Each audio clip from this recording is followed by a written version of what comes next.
everyone, welcome in. It is episode 2 of the BBQ Hound with Patrick Netherton. I am the aforementioned Patrick Netherton. We're super excited to have you with us. Hope you enjoyed episode 1. Just a little intro for who I am, why we're called the BBQ Hound, and kind of what this adventure is going to be. This will be much more of an interview-driven podcast, and we're going to start off with a bang right here in episode 2. We're going to be joined by the barbecue snob himself, the keeper of the Texas Monthly Top 50 list, the man who curates it and figures out what's going on, Daniel Vaughn. You can find him at BBQ Snob on all of the social medias. He is going to be our guest for this one. We're going to get into his past. How did he get into being the barbecue editor of Texas Monthly Magazine? What goes into putting together the list? How many times? How many people? How do you get that job? I'm going to try to see if I can figure out how to get that job as well. And what does it take to put together a list of the top 50 barbecue joints in Texas and then add in an additional 50 honorable mentions as well? So we're going to get into a bunch of that. It's a really good, deep conversation with Daniel, and I think you'll really enjoy it. So definitely stay tuned for that. Just to give you an idea of how the format of this show is going to go, every week we're going to have an interview. That'll be in the middle. We'll have an open. We'll talk a little bit about some barbecue adventures, what we're doing, that sort of stuff. Then we'll have the interview with our guest, and then we'll finish it up with what we call the smoke, which is our viewer mailbag, listener mailbag. So if you want to send stuff in, please do. We will definitely make sure that we get that on the air for you. So definitely send stuff in. If you want to find us at the BBQ Snob everywhere, our email address is patrick@thebbqsnob.com, and you can text or leave us a voicemail on our mobile line. That is 318-657-0HAM, 318-657-0426. Leave us a note, send us a voicemail. If you leave a voicemail, chances are we might end up playing it on the show. So go ahead and do that for us. Email, send us a voice note or text, or hit us up on any of our social medias, or comment on any of our videos on any of our podcasting platforms or over on the YouTube channel. So one little quick story before we get to Daniel Vaughn. I was in Texas. Of course, I'm from Shreveport, Louisiana, but I was in Texas a couple of weeks ago for the Southland Conference Football Media Days. I was one of the hosts for the Southland. Appreciate them having me out. My day job is as Northwestern State play-by-play guy. And so I ended up getting to go over and do a little Southland football preview for the league. So I went over there. It was in San Antonio, being held in conjunction with the Texas High School Coaches Association meetings. And I'm in San Antonio. That's about 6.5, 7 hours from me. So I figured, hey, let's knock out some joints, right? While we're there, we got to take care of Reese Brothers. We got to take care, of course, of Burnt Bean. That was the big one in Seguin. I wasn't sure I was going to make it to Burnt Bean in Seguin on this trip, but we decided to go ahead and do it on a Sunday morning. So we get there. It's about 10:30. They've been open since 8. They do breakfast on Sundays. They're open at about 10:30, or excuse me, they're open about 8. We're there about 10:30. And when I went to Burnt Bean in 23, obviously before this last list came out and they were number 1, I got to Burnt Bean probably 10:15 on a random Saturday. I was probably 30th in line. When we got there at 10:30 on a Sunday, I was probably 230th in line. It was down the block and around to the halfway down the next block. So it was a line, but we were there. We knew we were going to be okay. They had a lady come out and tell us, look, you'll be fine. You'll get brisket. You'll get ribs. We'll have some of the good stuff for you when you get there. They cook a lot now. Ernest Cervantes and David Kirkland. So we wait in line. We get all the way. If you've ever been to Burnt Bean, there is about a 30-foot gap between the front doors and where you actually order, where the counter is. And to your left, as you're standing there, is the giant blackboard of all of their food. And it is an expansive menu. So all of that's over there. They have it stanchioned off. They've got it, roped off where you can't get to it and go mess up the chalk or anything. It's pristine. And so I'm just standing in line. Now, keep in mind, I'm 6'4". I'm a big dude. So I'm just standing in line, and one of the Burnt Bean employees comes over, little short lady, And she goes, "Hey, you're really tall. Can I get you to help me with something?" Thinking, okay, I'm in my brain, I'm not registering what she's about to ask me, or else I might have said no. But I'm just thinking, okay, she needs help with something. So she gets me out of line and pulls me into the little cordoned off area, and she hands me a piece of blue painter's tape, and she said, "I need you to mark that out up there." Now, what I've then my brain suddenly realized is she's asking me to tell everyone in line that one of their food items is done. It's sold out. And I thought, well, this isn't going to be good. And then my next thought was, please don't let it be brisket. Please don't let it be ribs. Please don't let it be something in the Trinity. Obviously, brisket, ribs, and sausage. It was a kind of a one-off item. I think it was a sandwich of some kind of special sandwich they had. But I walked up. She handed me the tape. It was at the very top of the board. She handed me the tape, and I walk over there and I turn around and look at everyone that's standing in line. And there's probably 40 people inside the restaurant in line. And I turn and look at them and go, "I'm sorry, guys." And I reach up and I tape over that particular sandwich. And I absolutely adore the barbecue public for this. They all booed me. Just boo, boo, come on, what do you do? Like, it was such a beautiful moment. It kind of warmed my heart. It made me happy. Come to find out after the fact that apparently they draw straws to see who is going to have to go out and mark out brisket and mark out ribs when it comes time for that. There is no one really wants to be that person.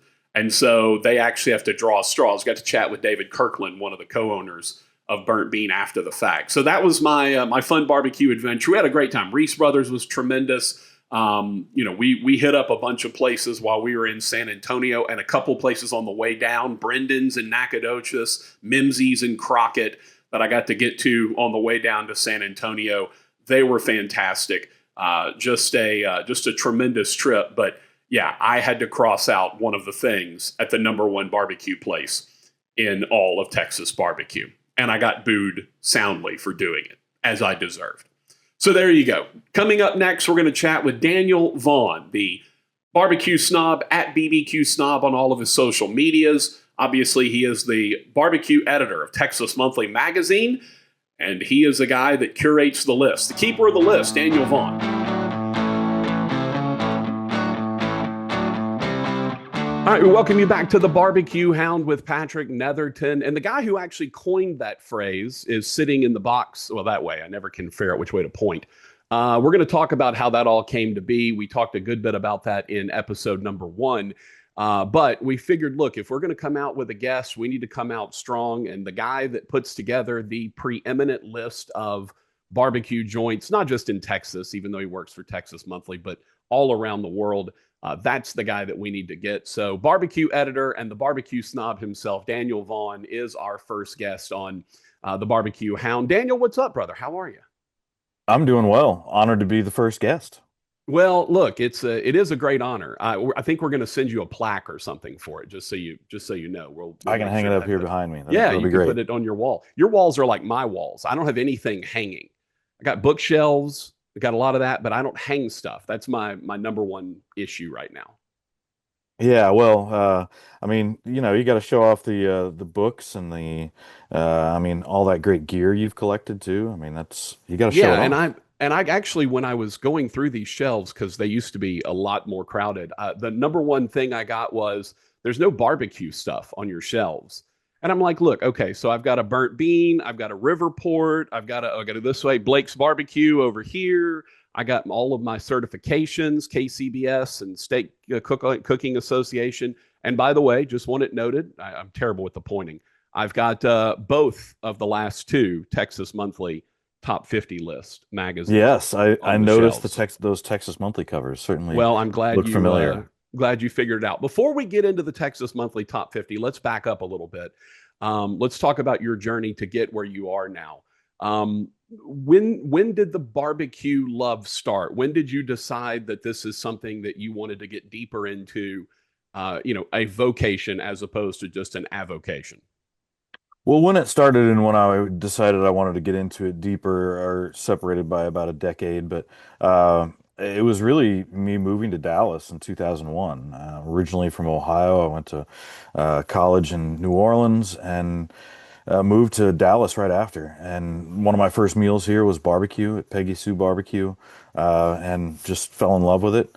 Fell in love with the idea of taking these cuts of meat that were really just unfamiliar to me, and using these smokers that at that point in time I really didn't know how they worked, and creating this food barbecue that I think just about anybody in America is familiar with the term and has an idea of what barbecue is, but until you come to Texas and understand what Texas barbecue is, it's a whole different thing. So, I had a blog, wrote about lots of places that I visited, and was working as an architect at the time, and did that for 12 years. And now I've been doing this for 12 years, working for Texas Monthly. And that really started with just a did some informal stuff with them, some blog posts here and there, and asked if maybe they would include me in their 2013 top 50 barbecue issue in their tasting team. And so, we came out with that issue. At that time, Pat Sharp was our food editor, and she really was the one who marshaled that one through. But I was my position was announced just before it came out. So I think most people thought when it came out that I had, all the final say in it. So yeah, started getting the comments right away. But of course, Pat had most of the say so in that one, and we collaborated a lot on the 2017 and 2021 list. And then this latest list, we do it every 4 years, and this latest one was it was still a group effort, but I didn't have Pat there to help out. You you mentioned being an architect. Do you roll in like, oh man, those are some really nice ionic columns that you've got in your building here? Like, do you, because some of these places are in old buildings. Do you appreciate the architecture of barbecue? Yeah, I mean, I don't see a whole lot of Ionic or Tuscan or Doric. Etruscan or Doric or Corinthian columns in any of the barbecue That's, by the joints way, that I that's all go. I remember from my architecture back in the day was Doric and Ionic columns. I didn't even remember Corinthian. So you Okay, don't well, you have just one. got to look at the Colosseum in Rome, and Okay. as it goes up, they change. Oh, You've got all of them in there, all the way up on the Colosseum. So, yeah, it's uh, weird. Strangely, there's not a ton of amazing architecture in modern world, but definitely in the old world.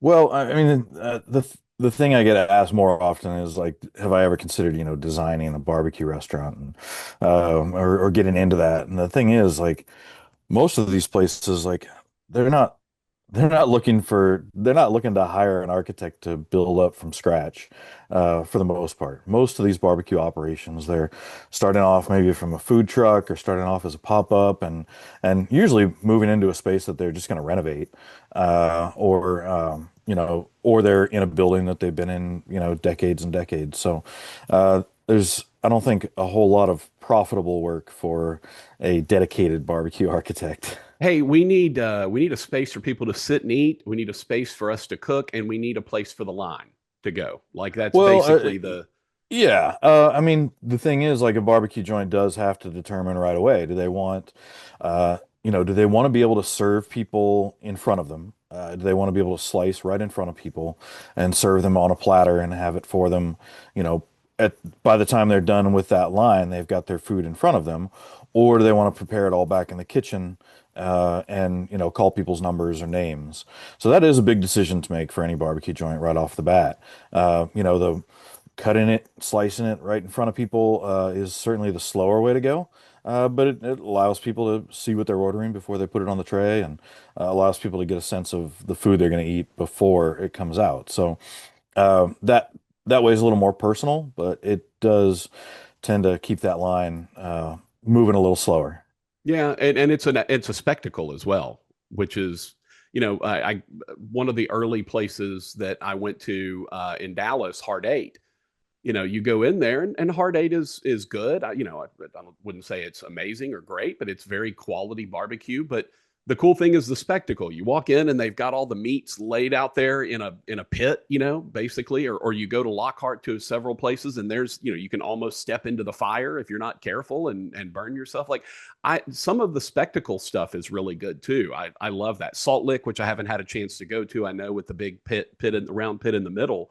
Yeah, the most I like the show. photogenic barbecue pit in barbecue, as far as Yeah. I'm concerned, there at the Salt Lake.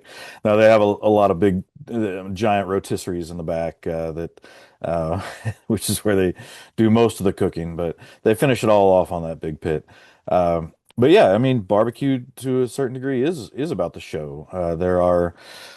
I just went into a barbecue joint here recently in Keller, Outpost 36, and they had a camera trained on their pit room. So they had their pits Waylon and Willie that they named back there, and you can see Hmm. everything going on in the pit room. And so, yeah, even if you can't see, through a window into the pit room or whatnot, they were trying to get you a window into it through their TV screen. Pits are always named something. Like they always name their pits something. They've always got something going on. Yeah, Which family names, and there's certainly big figures in Texas and figures in Texas barbecue. Yeah, the naming of the pit is always a careful consideration. what have you seen? So you get into the actual writing of barbecue and you turn this into a career basically. Did you have any idea the trajectory that this was going to go on? Because the top 50 list, I don't know what it was 3 iterations ago, but I know now it is a spectacle, much like barbecue itself. The top 50 list is a spectacle. It is, when is it coming out? Who's on it? I've got to get it. I mean, I have my sister send me the Texas Monthly Top 50 book, and then the booklet goes with it, so I can get my stamps. I mean, this thing is huge. Did you have any idea when you first stepped in that this would become what it has in terms of the spectacle of it? No, for sure I didn't. I mean, I was told at the time I was hired that in itself, my hiring represented the peak of Texas barbecue, and that it was all going to go downhill from there. And And it's true. Thank you for your interview. Thank you for your time, yeah, Daniel. We appreciate exactly. it. We're going to wrap this interview up now. Well, and every list that comes out, it's just like, has Texas barbecue peaked? And it's like, no, it certainly hasn't. It hasn't peaked in Texas, and certainly Texas barbecue hasn't peaked around the country and around the world. I think without a doubt, it's the most popular style to be copied out there, certainly for any new barbecue joints that are opening up. So yeah, Texas barbecue is strong. And no, I never imagined, a dozen years ago when I started, that Texas barbecue would really take over the country in the way that it has, and that the top 50 barbecue issue would be not only as popular but as well, sometimes controversial. And that comes with more eyeballs on it, certainly. But I think a lot of it just goes back to just how much great barbecue there is in Texas.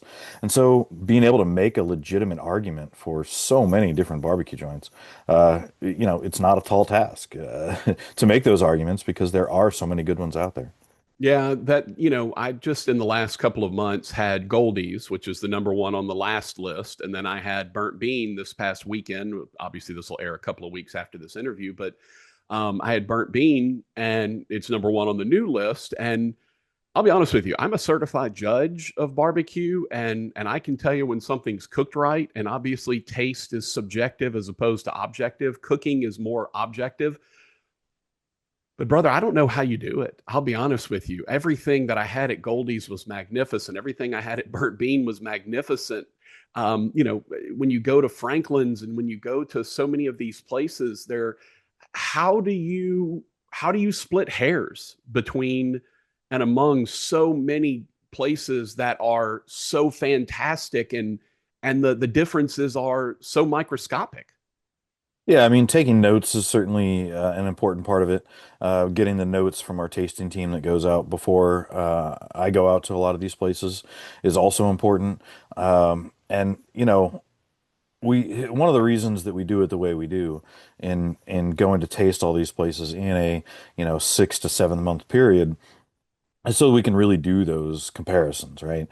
Trying to remember what I ate at a place a year ago, versus how it compares to another one a year later, or a couple of years ago, is certainly a tall task. But when you're out there trying to finalize that, who's going to be in that top 10 or top 50, and being able to try places back to back, and in quick succession from one to the next is really important. And the thing is, like, we only can judge you based on the visit that we had. So, um, there's that part too. That I think uh, takes away some of the difficulty. We're very upfront about the fact that this isn't based on what you did in our 2013 or 2017 or 2021 list, or what you did last year or the year before. It's how is your barbecue right now compared to everyone else's that we've gone to visit. And there are some places that we go, and maybe they had a great day and maybe they had a really bad day, and that can certainly be favorable or unfavorable to them. But it's one of the reasons that we do repeat visits to all these places that are in our top 50 or in our top 10.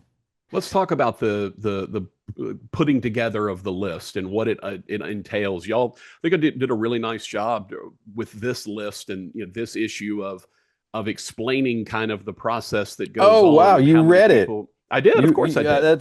Of course I did. That seems to be lacking in a lot of the a lot of the questions I get about the list. It's like, oh, well, you don't explain to these barbecue joints to the readers exactly how it happens. It's like, no, you didn't read it. Like, you looked at the list, you looked for number one, and then you read down through the 50 and through the honorable mentions. But it's like, we lay it all out there in our introduction. Yeah. Well, give us a little for those that haven't read it. Give us a little taste of it because this is not it's not you traveling around to 300 places and trying them out. You've got a cast of people that are involved. You've got multiple, almost semifinals, if you will, where you go through and kind of rate. I liken it a lot to when I did the mock selection committee for the NCAA basketball tournament where you've got a list of 8 teams and you vote and the top 3 go on and then you add another group and you kind of continue to cull as you go until you get to that top layer. What is that process like for you guys? How many people are involved? What all are you doing? Well, I think this time around we had 25 plus me on the team, and we all meet.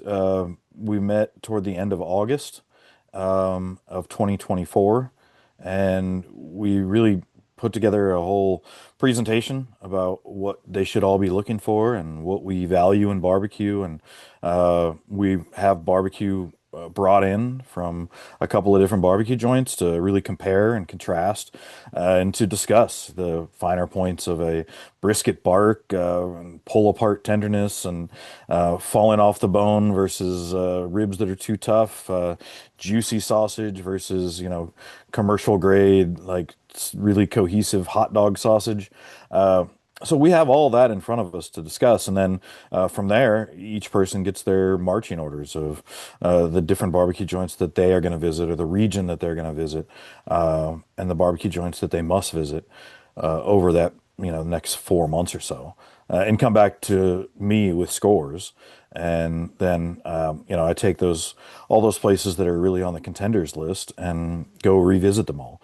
Now in that 4 month period leading up to it, I'm also out there eating. Like, my full-time job is being the barbecue editor, so my full-time job is really a scouting mission for this list.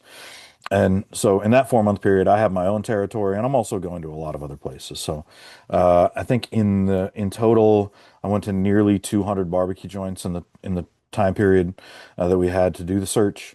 I know that in 2025 alone, we had really the first 2 months. We had January and February. I had to turn in the top 50, the final rankings on March 3rd, and I went to over 100 barbecue joints in that 2 month period of time. So it's really about going to as many as possible, getting those firsthand opinions. I get told all the time, well, you don't need to go to that place; it's no good. And it's like, well, I have to. Yeah, I need that firsthand opinion. That's the only thing that matters in this business. So oftentimes if people that follow you on your very, it's at BBQ Snob, on all the socials, people that follow you note that you'll go and hit three, four places in a day, and hey, went here, and you get to East Texas and you try to hit all the places that you can. You get to Southeast Texas, etc. What do you actually eat when you're there? Because you're getting these pitmaster platters that have everything on them, and they're beautiful, and it's got all the sides, and it's got some of every bit of the meat, and just, I mean, gorgeous platters. You're definitely not eating all of that. What do you actually eat when you go into these places? Well, what I'm ordering depends on really what I'm looking for, whether I'm there to, whether they're on the bubble for the top 50 or on the bubble for honorable mentions, or in the running for the top 10. In the running for the top 10, I'm going to order a lot more variety. I want to try a lot more dishes, sides, meats, desserts, all of it. Um, if not, it's a smaller order, where I definitely want to get the brisket and the ribs and the sausage and probably one other protein and a couple of sides. I mean, what I'm eating also depends on the day, like how many places am I going to. If it's for top 10, I'm eating a lot more because I have to eat a bunch of different dishes. But if I'm going into a place in East Texas, I mean, I went into Stanley's. At Stanley's, I got a couple of slices of brisket. I got ribs, two different kinds of sausage, and I believe turkey. And I mean, two bites of turkey, you eat a rib. It gives you pretty much all the information you need. There's generally little reason to go to that second rib. But I usually order two ribs because it looks better on a platter, and Mm-hmm. people get upset if I don't show off a pretty platter from their barbecue joint. And as far as the brisket, like I want to, if I'm asked, I will ask for a slice of fatty and a slice of lean, so that I can try usually the back end of the fatty slice, that curved shape at the back that it's going to show you if it's gotten blasted with too much heat. It's going to give you the sort of most robust smoke flavor and seasoning, and you're also going to get that good texture, hopefully, of the fatty brisket. And then Yeah, a that's couple that's of your that's bites, your burn ends basically. So right? yeah, Yes, and then a couple of bites of the lean brisket as well. Um, yeah, so two or three slices of sausage, and then a few bites of each side and dessert. Yeah. The people who ask like, how do you eat it all? Like, are you kidding? Like, yeah, you no, don't there's eat it no all. way I'm eating all of this. No. But if given the opportunity, I want to bring people along to at least help me eat as much of it as possible, or yeah, allow me to order more variety and not look like such a glutton. Do you stand in line? Yes, Okay. absolutely. Okay. I didn't Yeah. know if you had, like, if you flash the badge and you get to go cut to the front of the line. No, no. I mean, sure, there's places I probably could cut the line, but yeah, no. Part of the fun is like getting in line at Burnt Bean and walking through the front door, and Brother, that um was 3 hours. and knowing that Ernest Cervantes is probably going to be there on the block, and he looks up and he's looking at the line, and then he sees me and he's like, okay, I know what day it is. Can I Um, let me tell you a story about Burnt Bean since I was just yeah. there a couple of days ago. I'm standing in line 3 hours. When I went there in 23, before y'all named them number one on the list, I got there about 10:30, maybe a little earlier. I was like 15th, 20th in line. Got there at 10:30 this time on a Sunday when they open at 8, by the way. And we were 220th in line. We were down the block and around the corner. Legit 3 hours, 10:30 to 1:30 before we got our food. Well, we get inside, and as you know, at Burnt Bean, there's still another 20, 30 feet from the door to the actual counter where you order. And they've got their big blackboard up there with all the food on it, blue painter's tape on the things that are crossed out, that are out. And they've got a stanchion pulled across so people can't get over there and put their hands on it and all that kind of stuff. Well, I had an employee walk up to me and she said, "Hey, you're tall. Can you help me out with something?"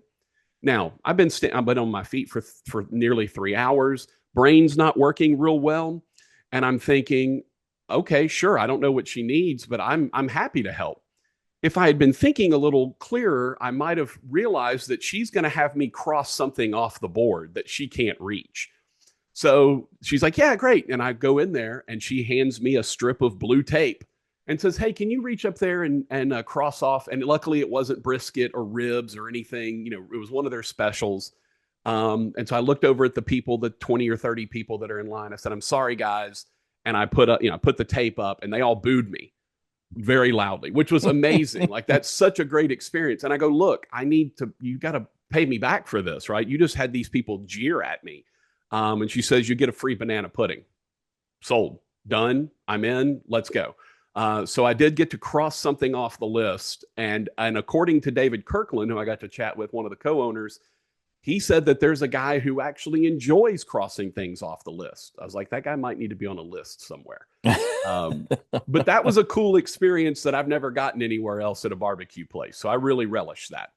Yeah, Um, yeah, it's really put you in the spotlight there. yeah, yeah. I didn't, and I realized apparently, according to David, they all draw straws for who crosses off brisket. Yeah. So I totally get that. But yeah, I mean, you can ask around about the line standing. Ask all the guys who work at Goldie's. I've stood in line every time I've been there. Leroy and Lewis. One of the great things about Leroy and Lewis is if you just want one of those smoked burgers, you can walk in and just sit at the bar. So that's one of the things you can just order from the bar. And you don't need to stand in that long line. That was Uh, one of the secrets of Pecan Lodge back in the day. yeah, Is you could go to the bar and sit down, and you could skip the line back that's when it right. was up in the list. So yeah, there's some tips and tricks. Do you ever worry that about being recognized, especially if you're there to judge? It's one thing if you're just there, kind of casually, but if it's in the midst of, hey, look, this is burnt beans specifically, right? This is a place that's in the running for a top 10, potentially a number one. Do you worry that they see you and give you some things that maybe someone else doesn't get, or they're very careful with it as opposed to, hey, this is Joe Blow, we're just going to give them what's in front of us? I mean, I'm not worried about being recognized. I certainly know that a barbecue joint there can choose to give me the finest pieces of whatever they've got. So certainly, I know that there's a possibility I'm getting the best of the best. There's no way they can give me anything better than what they can do. So they can only give me their best. And that's part of the reason we have that other team of folks who goes out there and tries all these barbecue joints to get their own take on them. And they're going in there blind. They're not recognized, and so it's a good way to be able to compare their score and my score and see how they match up. So, how does one get one of those jobs? I'm only 12 miles from the border of Texas. I'm just saying, I'm right here. Uh-huh. How do Well, we get on the list? the best way is to send your resume to Texas Monthly for any open position we've got. Okay. Okay. I'll And get my then, barbecue tasting resume. I don't have that real handy. I've got if you need my broadcast demo, I've got that for you, but I don't have my barbecue tasting demo really readily available. yes, but yeah, I mean, I know you know your barbecue, certainly your East Texas barbecue. Uh, but yeah, there was a moment in searching for this list where I went into Riverport Barbecue in Jefferson, and yeah, Stephen Joseph was there, and he recognized that I was there right as I was leaving, and could almost see it in his face, like, oh. And I mean, I saw it on the platter that was in front of me um, that he didn't recognize that it was me.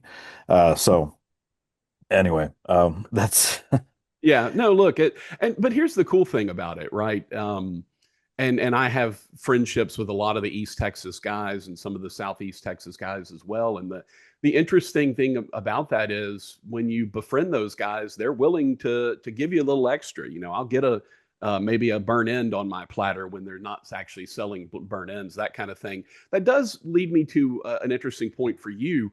You develop personal relationships with all of these guys. The pit masters that are involved.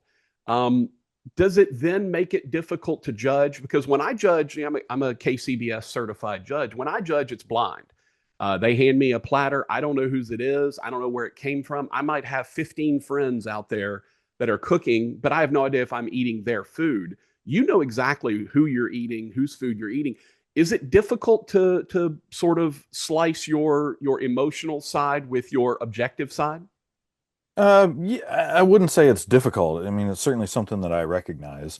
It's something that you really have to recognize if you're in my position. So, yeah, there's both personal relationships and just stories, right? I'm a journalist, so the great stories out there, like you take a place like like Barb's BQ, right? Barb's BQ in Lockhart. Uh, what better story would there have been that this brand new barbecue joint in like the barbecue capital of Texas is like, I don't know, number one in the state or whatever. Hmm. So something like that is certainly tempting, or that somebody like a Tootsie Tominet's 90-year-old pitmaster at Snow's Barbecue is back on top. So there are those stories that if we didn't just stick with the barbecue, would be would are certainly tempting to really highlight. But we've got to stick with the barbecue, and in doing that, that does require some painful decisions. And a lot of those are, like Stephen Joseph at Riverport Barbecue, one of my favorite barbecue joints to go to. I always love visiting there. And, he had our first taster did not have a great visit, and I did not as well. So, two of those back to back was pretty much it. Stanley's and Tyler's another one, which, I know them really well, and know certainly Nick Pence's and a lot of the folks who work there really well, and they're not in our top 50, and that was tough. Joe Zavala's barbecue, so it's like it is, it does uh it does make it a tough decision, but it's like in the end it all comes down to the barbecue.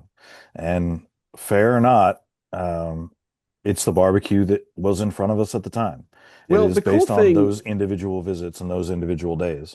the cool thing that I appreciate for you is, yes, you're doing this in search of the next top 50 list, but I think you do a really great job of highlighting, as you mentioned, the stories of some of these things because you're still writing, even though the next list is four Yeah, I years mean away. the You're top still 50 putting out list. stories. Yeah, the top 50 list is one thing that I do every 4 years.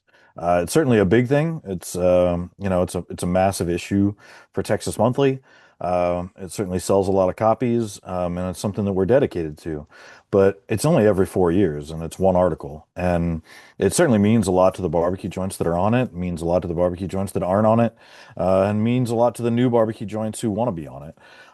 But most of what I do in my full-time job is go out there and eat barbecue and find good stories to write about people who are working hard and understand their motivations and their techniques and what new visions they might be bringing to the world of barbecue, and writing about those for Texas Monthly. And so, yeah, I mean, I got asked a lot after the list came out, is like, are you taking a break now? It's like, a break? Like, no, now I get to like get back to my real job, which is Yeah. going all over the state and writing about all these individual barbecue joints. The stories are cool, but one of the things I love is the community itself, right? You may know some jerks that are pit masters, but I haven't met any yet. Even, you know what I I've mean? met Like, some. yeah, there's some that are out there, and I feel like most of them are kind of old school, but the this brand like Amir Jalali at Redbird down in Port Neches, right? Like he's He is working the definitely not line. one. No, right. He's working the line, and I walk in, and at this point they weren't on the list. They still were kind of brand new, and we go in, and he couldn't have been sweeter. He was an absolute sweetheart. That's the thing I love about this community of barbecue pit masters is they by and large 99% of them are just really good folks, and I appreciate that. I'm stepping into, a podcast, into a barbecue world that is very receptive to people wanting to talk and wanting to be friendly. I love that aspect of it. Well, yeah, and in the end, it's about hospitality, right? And you talked about Amir down at Redbird, and really, it's his whole family, right? He's got so many family members Yeah. and good friends who are not only invested in the business, but in the community and in Amir's success as well. And so that comes through in the way that they serve their customers. And I think the sort of love that you put into serving your customers and the hospitality, that dedication also migrates into the food, and the quality of the food that you serve and the care in which you take in preparing it and serving it. Are you concerned because we've seen some joints go away. We've some places that were on the list and have vanished. And the cost margins are so small now, and beef prices just seem to always go up. And that's the thing in Texas. Like everyone wants brisket when you're in Texas. Is how concerning is kind of what the nature of the barbecue market right now? How concerning is that to you? I would say the most concerning thing right now is the beef prices. The price that we've seen on the wholesale market for brisket, and that you can track you can track on government websites, and it shows you exactly how it compares to this time last year and the year before and the year before. We've seen high brisket prices. We've never seen them this high. This is really unprecedented, and that's just for your average choice brisket out there. And so anybody who is selling a brand name or a prime brisket or a brisket that really has anything special, um, about it is going to be charging a premium. And there are still only two briskets per animal. And we also have this really unprecedented popularity of Texas barbecue, which requires all these barbecue joints, thousands of barbecue joints across the country now, to be serving brisket. And I think until Texans and really Texas pitmasters can really sort of wrap their arms around the fact that this all began as really a beef-centric barbecue, and it's about beef barbecue, and it's not doesn't necessarily have to be about brisket barbecue. Uh, until we can wrap our heads around that and find a way to promote other cuts, I think we're gonna see a real squeeze on brisket for sure. Well, And it's then, amazing. part of the challenge too is that brisket is certainly gone up in price, but it's still one of the least expensive cuts of any you can choose. So we've seen a bigger popularity for beef cheeks, and beef ribs have gotten even ridiculously expensive. But it really, I think the market, sorry, I think the barbecue restaurants have responded in a way of really trying to use 100% of that brisket, right? I think certainly our intersection now with this new popularity of beef tallow, and it being labeled really like a health food, Yeah. which, Thanks, RFK. Appreciate yeah, that. Healthy tallow. yeah, Love it. but it's working for barbecue joints. A lot of them Yeah. are taking that excess fat that they can't use in their sausages and then in their burgers and things like that, where they're using all their brisket trimmings. They still have a lot of extra fat left over, and you can only use so much of it in your pot of beans. So a lot of them are straining that and putting that in jars, chilling it, and selling beef tallow. Some of them even charging more for smoked beef tallow. I talked to Moreno Barbecue, Bo Moreno in Austin, and he said that he's had customers come in saying they're using it for like beauty purposes, rubbing it on their face. And he's like, I'm not deodorizing this. Like, this is Yeah. still, It's, you're I gonna mean, smell like beef. I mean, look, if you're gonna offer me a cologne that smells like a really well done brisket, I might take you up on that. I might put a little tallow on the pressure points or whatever, pulse points. Yeah, I mean, why wouldn't you? Dang, sounds Just delicious. walk into a pit room, Patrick. Oh no, I'm always. I imagine you always smell like barbecue. Are you not? Do you not ever smell like barbecue at this point? I mean, today I don't. I'm not Okay, gonna go eat. okay. I don't have any plans to eat barbecue today, but yeah, Do this you get tired weekend, of it?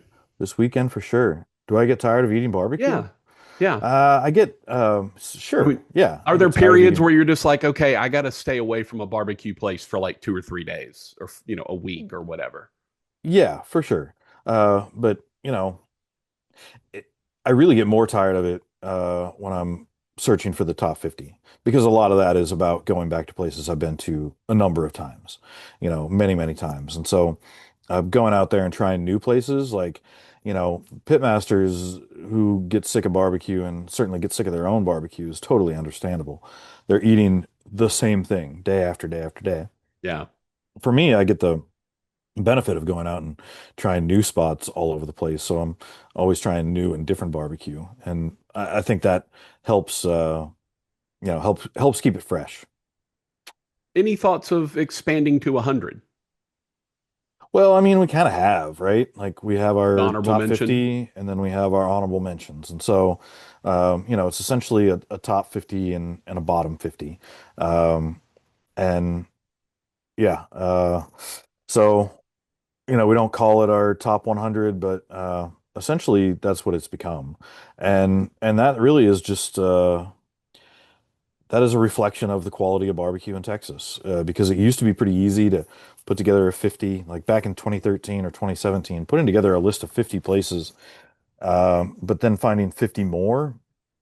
We really had to focus more on individual cuts from those places in the honorable mentions list about what made them special. So maybe ribs were really great at this spot, or this kind of sausage was great over here, or this dessert at this spot.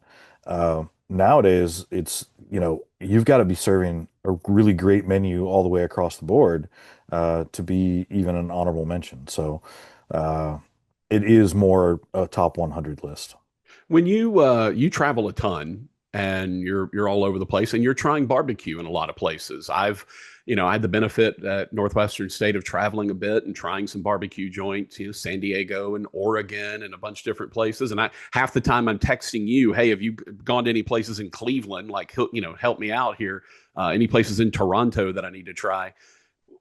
When you go traveling outside of Texas, and obviously Kansas City and Memphis and the Carolinas are a little different, but you're in Minneapolis or you're in New York or something like that. How do you go about sort of judging in your mind, because you're not putting a list together or anything like that, but how do you go about sort of critiquing a barbecue place when, let's be honest, and you're, in my opinion, Texas barbecue is the best that you're going to find? How do you go about maybe going to a place where brisket is not something they do very regularly or do very well? What do you kind of what's your handicap for going and trying other places? Well, I mean, a lot of it is really understanding what they value, what their customers value, and what their target is, what they're aiming for, right? So I'm not going to go to Lexington, North Carolina, and try out somebody's brisket and try and judge them on that. I'm going to get their chopped pork, maybe the chopped pork sandwich, and because it's their pork shoulder, that's their specialty, and that's what they want to impress people with. That's what people go there to eat. Uh, oh, and the slaw dogs. Definitely get slaw dogs if you're in Lexington, North Carolina. Okay. But so part of it's that, right? I want to know what that specific region is known for. And then if it's a Texas style barbecue joint that's got Texas in their name or Texas in their branding somehow, like that's what I'm going to judge it against, right? Like, Yeah. if you're going to go out there being a spokesperson for Texas barbecue in Florida or in Arizona or wherever it might be, like, that's what I'm going to hold you to. So. Yeah, I mean, I'm going to be honest about the brisket that I find out there if you're saying that brisket is one of your specialties. But You yeah, I was just in Kansas City, yeah. and you mentioned like, certainly it's a city that's known for barbecue, and it's a known quantity out there, and they have their own Yeah. style. But the thing I did this time, instead of going and trying a bunch of different cuts and a bunch of different proteins at each of these barbecue joints, I went into 7 different barbecue joints and just tried the burnt ends. Which is what Uh, Kansas City allegedly invented. So, yes, you know, and so it's when you're able to hone down on that one individual thing, it's maybe a little easier to spot the differences from one place to the next and really just see how differently a burnt end can be translated in a place like Kansas City that is, known for burnt ends, which supposedly is this one thing, but you go to all these different barbecue joints and they all do it really so differently. yeah. And the spots that originated it, Arthur Bryant's barbecue, Hmm. they're pretty bad. Yeah, I Uh, didn't I didn't enjoy it when I went. yeah, and the newer spots who do a burn end that maybe anybody who's new to barbecue would recognize a little bit more, like an actual like cube or a chunk of Hmm. brisket. I enjoyed quite a bit more. Yeah, Q39, one of the little more modern joints up there. And by the way, Tyler Harp Barbecue, doing great work of Texas style work up in Kansas City, trying to proselytize while he's living up in Kansas City. All right, before I let Yeah, you go, couple of off the wall questions. Um, Number one, you that's have burnt bean. uh, yes. One off the wall question. Yeah, I put my tape up there. I'm going to tape over my burnt bean sticker right there. Um, the good Lord comes down and says, "All right, you got one bite left. What do you one barbecue bite? You eat anything else you want? Don't worry about it. Fish, whatever. You got one barbecue bite left. What are you taking?" Oh my God. I'll tell you mine while you Okay. consider. I'm going the bacon burnt end or the pork belly burnt end at Heim. That's still to this day my favorite single bite of barbecue I've ever eaten. First time I tried it, it was heavenly. Um, yeah, I told you Yeah. this is not these are the tough questions.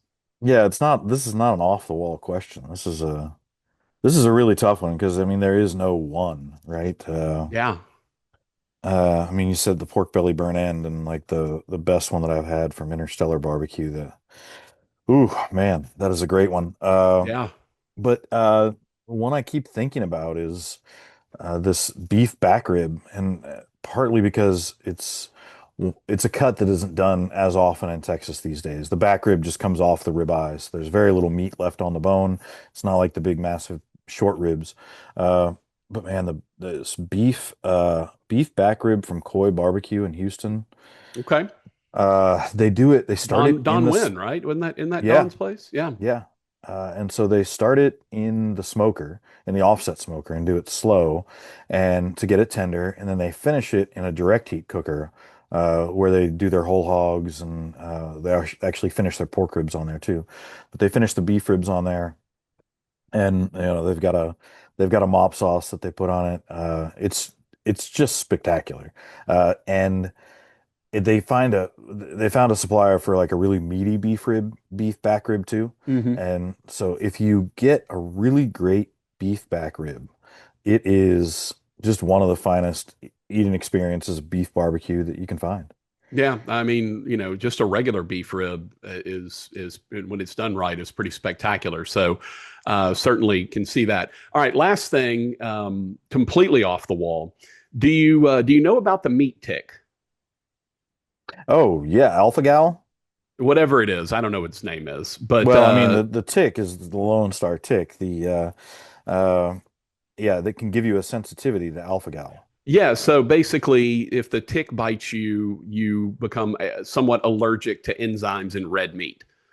Um, Terrifying. my producer on my old radio show, we have a pact that if I ever get bitten by the meat tick, we're going out in the woods. I'm going to eat two or three steaks, some brisket, like as much red meat as I can, and then he's going to take care of me before my throat closes up and I die, so I don't have to suffocate. What's your plan if you've been the barbecue editor now a dozen years? What happens if the meat tick gets you? Just got to wear long pants in the woods, man. Yeah. Long sleeves, long pants, Long sleeves, long pants. lot of off. No, if I get bit by the meat tick, I mean, I do know there are like scientists, physicians out there who have worked on ways to overcome it, and there are treatments for it, but they are Yeah. longer term treatments. It's not some Yeah, I pill you read the take and it article. The guy, reverses the it right guy was away. like, "This was my last burger I ever ate."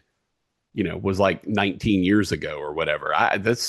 Look, I love chicken, I like pork, but man, take beef away from me. I don't know, brother. That's Well, I think pork is also, I mean, you also get a sensitivity to pork, so oh, that well would then be we're out too. definitely out. Yeah, I mean, I think it's like chicken and seafood essentially that No, mm-mm. that you'd be okay with. But yeah, it's a terrifying thought. It is a terrifying thing. Hey, at BBQ Snob on all the social medias is where you can find Daniel. Um, do you have it? Obviously, the next list coming out in 4 years, but is there anything between now and then that is maybe more than just a hey, I'm writing an article about this place or this person? Do you have anything bigger that you're working on right now? Well, I mean, at Texas Monthly, we've started producing a show that is Texas Monthly Presents, which goes on PBS, and there will be some more barbecue content. We've aired a few of them already, and there's been barbecue content, different barbecue joints featured on there. Okay. And so, yeah, if you Do you host? What's no, what's I'm your not a role? host. We feature three different stories in each episode, and so we talk to different writers throughout Texas Monthly about stories they've written, and a few of those are barbecue stories, and so I share some background about the places that we're featuring in a particular episode. We are doing a full episode that is just on the making of the top 50 barbecue list, Nice. and with I interviews won't of read that different one. I promise. there'll be interviews with different pit masters who are on the list or maybe left off the list, and certainly they follow me around to a couple of spots as well. So That's why that'll we be got to coming out. save PBS, man. We got to save PBS because we need more Texas Monthly barbecue content on that thing. That's what I'm That's saying. right, NPR too. Yeah, exactly.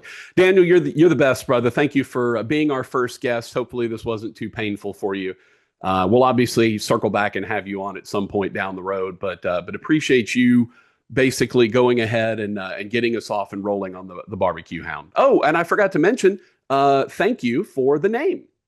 We didn't even Oh, get into okay. that. Yeah, like you came over to Shreveport and we had a nice little Chinese meal with Stephen Joseph from Riverport. He came over and hung out with us, and you wrote a story about a local guy who was a veteran, who really neat character.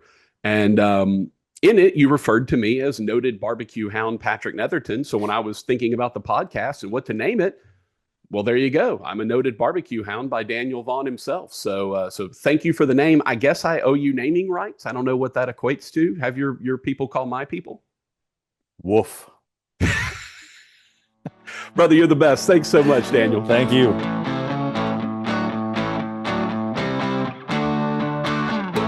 Thanks to Daniel Vaughn, the barbecue snob himself, the barbecue editor of Texas Monthly Magazine, for joining us. That's going to kind of be what we're looking for, a big interview that will hopefully give you some depth and a little more knowledge about some of the people that are in this great world of barbecue.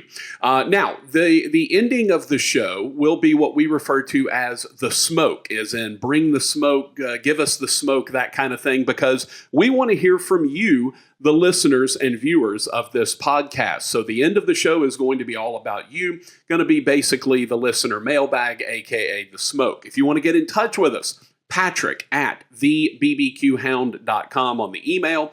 You can text or leave a voicemail at 318-657-0HAM, 318-657-0426, or comment on our YouTube page, comment on any of our podcast pages, on our episodes, etc. And please don't forget to go like, follow, subscribe to our channels, and please give us a rating, preferably 5 stars, but we'll take any stars you got. If you leave us a rating on any of your favorite podcast platforms. All right, let's start with an email. It comes from Jeff. Jeff, who emailed Patrick at thebbqhound.com. Patrick, I imagine you've eaten at hundreds of barbecue places in your lifetime. What is the best bite of barbecue you've ever had? I think it's kind of a tie for first, and funny enough, it's both pork belly. One of my earliest favorite bites of barbecue was went to Heim in Fort Worth, and if those of you that have been to Heim know, the bacon burnt ends or the pork belly burnt ends are what they're known for, with a little bit of a sweet glaze on them. And that was, for a long time, the best bite of barbecue I ever had. And I've had number one places on all three of the last 3 lists. I've been all over the country eating barbecue, and those pork belly burnt ends from Heim are about as good as it gets. And then I had the pork belly from Goldie's. And it was just a special they were doing that day. Obviously, we had brisket, we had ribs, we had the Trinity with sausage and all kind of sides. But they gave us the Pitmaster platter and put a little bit of put a little of that pork belly on there. Brother, that was absolutely incredible. So the pork belly burnt ends from Heim and the pork belly from Goldie's probably tie for my best bite. And my best side bite is still the barbecue baked beans at Riverport in Jefferson. They are spectacular. A little bit of sweet. He puts the brisket in there. They are just right. They are exactly what I want in a barbecue bean. It is spectacular. So if you go to Riverport Barbecue in Jefferson, definitely make sure you get an order of the baked beans, because that is my favorite side that I've ever had. All right, let's get to some comments on our first episode YouTube page. We will begin at the beginning. Bob said, "Let's go." Effective Diesel said, "Good job, big guy." Bob asked a question that I think will be interesting, and we'll answer it. I answered it on the YouTube page. I want to answer it here as well. Will the guests be on the phone, voice only, on video, or live in-person interviews? Will the show be recorded in studio all the time? Well, this is my office. Or will it be on location so I can see the delicious barbecue? And the answer to your question is a little bit of all of them. I'm going to try my best not to do phone interviews. At the very least, we're going to do Zoom interviews. If you watch the show on YouTube, I think you'll appreciate the Zoom interview, and the quality of the audio is a little bit better than just a traditional phone line. So we're going to do our best to have all of the interviews be in Zoom. And eventually, assuming that this podcast grows and people really enjoy it, and hopefully you share it with all of your friends and get the word out there about it, if the podcast continues to grow, then I think we will do some on-location work where we will go and shoot at a particular restaurant. We will interview the pitmaster. We'll look at all of the food, all that stuff. It'll be a little more visual than audio at that point, but that's still going to be a heck of a lot of fun. And so hopefully we'll be able to add some of that in where we do some in-person interviews and we do go on location from time to time. So thank you for the questions, Bob. We do appreciate that. Big C said, "Love it. Missed you guys on radio." A nod to my old past. Dave said, "Now I'm hungry. I need good barbecue in Florida. Please help."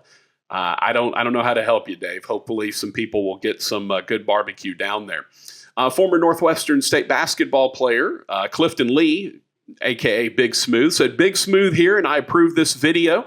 I'm super stoked about what's to come." Thank you for that. And Lauren says, "Hope you can get your old producer Hambone on." Well, you never know. You never know what might happen. We might get our old producer on. And then finally, Chris finishes up, said, "Great to see you back, Patrick. Since college football and tailgating season is approaching, a podcast devoted to the best beef, fowl, pork items to prepare that feeds a lot, doesn't break the bank, and of course tastes great. Is it short ribs or chicken or pork shoulder? Would be appreciated." Yeah, it's one of the things that's on my list. I want to find a really solid tailgater that's doing some good food. A lot of them here in Louisiana, you know, they're more in the jambalaya, etouffee, gumbo world. So I'm trying to find some good folks that are doing tailgates that maybe are a little bit more meat focused, a little bit more barbecue and smoke focused. And hopefully I'll be able to do that here in the coming weeks because, hey, football season is right here upon us. So we appreciate everyone who joined in and was a part of the smoke. Don't forget, you can join in. Email us, patrick@thebbqhound.com. Text or leave a voicemail, 318-657-0426, or comment on any of our podcast platforms or the YouTube channel. Thanks, everyone, for participating. Big thanks to Daniel Vaughn, the barbecue editor of Texas Monthly Magazine, for being our first guest. Join us next week for another episode of The BBQ Hound with Patrick Netherton.